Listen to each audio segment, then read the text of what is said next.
Ay chicken tinola. Yan. Gisa ko na yung bawang sibuyas. Sabay-sabay na yan. Ito na yan.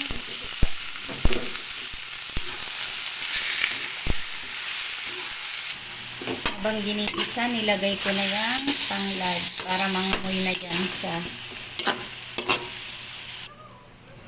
Ayan siya. Lutuin muna natin yung manok bago natin lagyan ng mga gulay. Ayan. Pang isang barangay. Lagyan ko na siya ng sayote.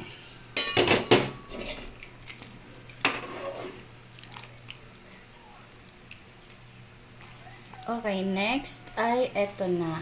Yung malunggay.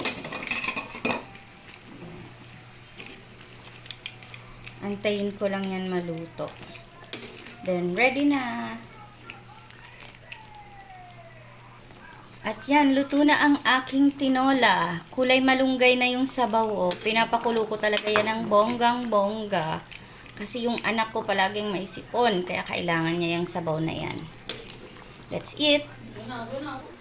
Ready na ang pagkain ng bata. Ayan, let's eat na.